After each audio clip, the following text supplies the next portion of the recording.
ஈசாக்கு யாக்கோபை அழைத்து அவனை ஆசீர்வதித்து, நீ கானானியருடைய குமாரத்திகளில் பெண் கொள்ளாமல் எழுந்து புறப்பட்டு பதான் அராமில் இருக்கிற உன் தாயினுடைய தகப்பனாகிய பெத்துவேலுடைய வீட்டுக்கு போய் அவ்விடத்தில் உன் தாயின் சகோதரனாகிய லாபானின் குமாரத்திகளுக்குள் பெண்கொள் என்று அவனுக்கு கட்டளையிட்டான்.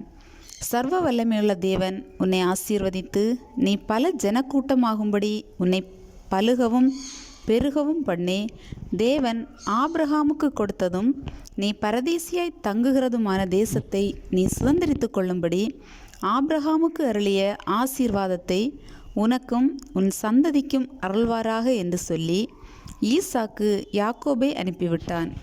அப்பொழுது அவன் பதான் அராமில் இருக்கும் சீரியா தேசத்தானாகிய பெத்துவேலுடைய குமாரனும் தனக்கும் ஏசாவுக்கும் தாயாகிய ரெபேக்காளின் சகோதரனுமான லாபானிடத்துக்கு போக புறப்பட்டான். ஈசாக்கு யாக்கோபை ஆசீர்வதித்து ஒரு பெண்ணை கொள்ளும்படி அவனை பதான் அராமுக்கு அனுப்பினதையும், அவனை ஆசீர்வதிக்கையில் நீ கானானியருடைய குமாரத்திகளில் பெண் கொள்ள வேண்டாம் என்று அவனுக்கு கட்டளையிட்டதையும், யாக்கோபு தன் தகப்பனுக்கும் தன் தாய்க்கும் கீழ்ப்படிந்து பதான் அராமுக்கு புறப்பட்டு போனதையும் ஏசா கண்டதினாலும், கானானியருடைய குமாரத்திகள் தன் தகப்பனாகிய ஈசாக்கின் பார்வைக்கு ஆகாதவர்கள் என்பதை ஏசா அறிந்ததினாலும், ஏசா இஸ்மவேலிடத்துக்கு போய் தனக்கு முன்னிருந்த மனைவிகளும் அன்றி ஆபிரகாமுடைய குமாரனாகிய இஸ்மவேலின் குமாரத்தியும் நெபாயோத்தின் சகோதரியுமாகிய மகலாத்தையும் விவாகம் பண்ணினான். யாக்கோபு பெயர்சபாவை விட்டு புறப்பட்டு ஆரானுக்கு போக பிரயாணம் பண்ணி ஒரு இடத்திலே வந்து சூரியன் அஸ்தமித்தபடியினால் அங்கே ராத்தங்கி அவ்விடத்து கற்களில் ஒன்றை எடுத்து தன் தலையின் கீழ் வைத்து அங்கே நித்திரை செய்யும்படி படுத்து கொண்டான். அங்கே அவன் ஒரு சொப்பனம் கண்டான். இதோ, ஒரு ஏணி பூமியிலே வைக்கப்பட்டிருந்தது. அதன் நுனி வானத்தை எட்டியிருந்தது. அதிலே தேவதூதர் ஏறுகிறவர்களும் இறங்குகிறவர்களுமாய் இருந்தார்கள்.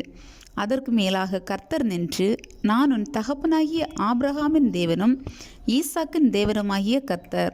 நீ படுத்திருக்கிற பூமியை உனக்கும் உன் சந்ததிக்கும் தருவேன். உன் சந்ததி பூமியின் தூளை போலிருக்கும். நீ மேற்கேயும் கிழக்கேயும் வடக்கேயும் தெற்கேயும் பரம்புவாய். உனக்குள்ளும் உன் சந்ததிக்குள்ளும் பூமியின் வம்சங்களெல்லாம் ஆசீர்வதிக்கப்படும். நான் உன்னோடே இருந்து நீ போகிற இடத்திலெல்லாம் உன்னை காத்து இந்த தேசத்துக்கு உன்னை திரும்பி வர பண்ணுவேன். நான் உனக்கு சொன்னதை செய்யும் அளவும் உன்னை கைவிடுவதில்லை என்றார்.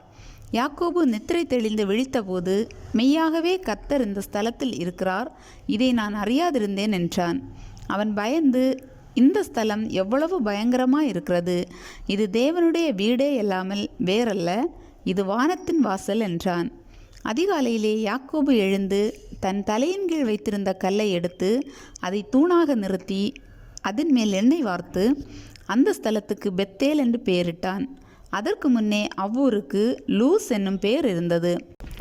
அப்பொழுது யாக்கோபு, தேவன் என்னோட இருந்து நான் போகிற இந்த வழியிலே என்னை காப்பாற்றி உண்ண ஆகாரமும் உடுக்க வஸ்திரமும் எனக்கு தந்து என்னை என் தகப்பன் வீட்டுக்கு சமாதானத்தோடு திரும்பி வர பண்ணுவாரானால் கர்த்தர் எனக்கு தேவனாய் இருப்பார். நான் தூணாக நிறுத்தின இந்த கல் தேவனுக்கு வீடாகும். தேவரீர் எனக்கு தரும் எல்லாவற்றிலும் உமக்கு தசமபாகம் செலுத்துவேன் என்று சொல்லி பொருத்தனை பண்ணி கொண்டான்.